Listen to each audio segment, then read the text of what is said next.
Jadi aku nak terus cerita tentang pengalaman kami lah, di mana kejadian ini terjadi masa bulan November if I'm not mistaken. Waktu tu Johor tengah PKPB, hujung asar. Sebelum tu anak aku makan aiskrim, kemudian dia tidur.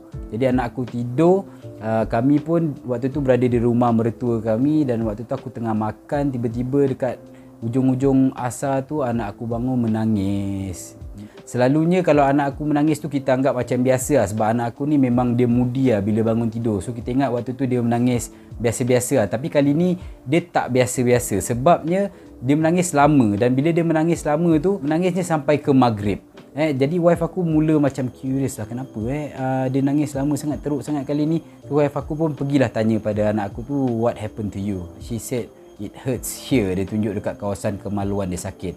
So wife aku pun pergilah check dekat bahagian kemaluan anak aku belah ari-ari tu, dan dia nampak ada satu benjolan sebesar guli. Lebih kurang besar guli lah, mungkin besar sikit dari guli ataupun kecil sikit daripada guli lah. Jadi wife aku pun panggil aku untuk tengok juga. So aku tengok, yes, aku mula-mula tengok aku rasa suspect this must be hernia. Sebab kebetulan dekat tempat kerja aku ada seorang brother ni, anak dia pun baru lepas kena hernia. Jadi dia ada cerita lah sikit-sikit hernia tu macam mana. So aku cakap dengan wife aku, oh ini mungkin hernia. Mula-mula wife aku nampak macam serius lah hernia kena dekat budak perempuan kan.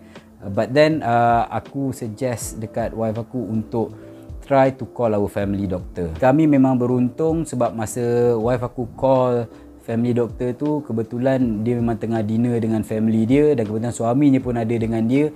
Jadi dia terus pass the phone to the husband, and then pediatrician tu memang cakap, nama pediatrician tu Dr. Frankie, dia memang cakap mungkin hernia. Dan dia nasihatkan kami untuk bawa anak kami itu ke hospital malam tu juga untuk pastikan sama ada benda tu betul-betul hernia ataupun tidak. Jadi kami pun pergi ke emergency di KPJ. Once doktor tu check, dia cakap benjolan yang timbul itu adalah usus dia yang terkeluar, dan dia cakap kena operate cepat, kalau tak takut usus tu terbelit dan mungkin akan menyebabkan kawasan yang terbelit itu mati. Pediatrician tu buat check up aku ada dengan anak aku waktu tu. Aku nampak dia tekan di bahagian badan anak aku belah kiri if I'm not mistaken. So dia tekan dan dia tanya sakit atau tak sakit.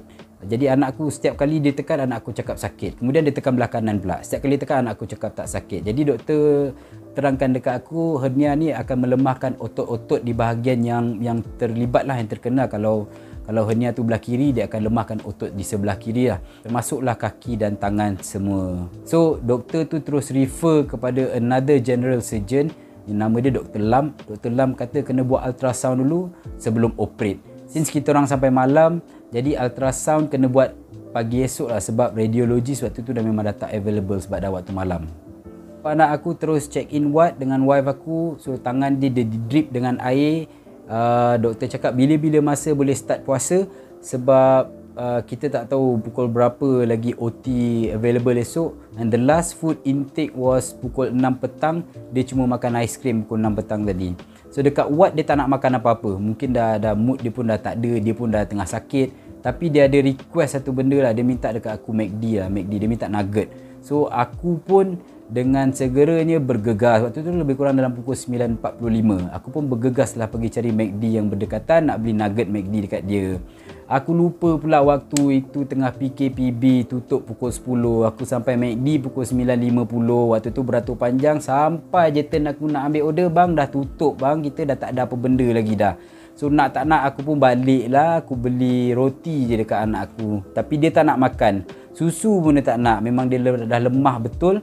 Cuma harapkan drip lah supaya dia tak dehydrated. Jadi fast forward to the next day, Dr. General Surgeon tu datang. Dia cakap last intake food dinner boleh pukul 8 pagi sahaja. So anak aku cuma minum 6 ounce susu pagi tu, tapi still dia tak nak makan apa benda lagi sebelum puasa. So bermulalah episod puasa selama 6 jam. Lepas dah susu, pukul 10 kena buat ultrasound dan swab test. Waktu ni dia memang nangis-nangis lah to go through all of the procedures. Nak dokong, wife aku dokong dia pergi pun dia menangis sebab dia cakap sakit, tak boleh gerak bahagian belah kiri badan dia. And since otot dia memang dah lemah, dia memang tak boleh nak gerak lah waktu tu. So masa swab test tu dia tak bergerak, dia tak meronta-ronta, dia cuma menangis bila hidung dia kena jolok lah dengan benda swab test tu kan. Bila result ultrasound dah keluar, Dr. General Surgeon tu memang katalah usus anak aku dah terkeluar sikit. bersama dengan isi perut dan sedikit lemak. So kena tunggu pukul 2 untuk masuk OT.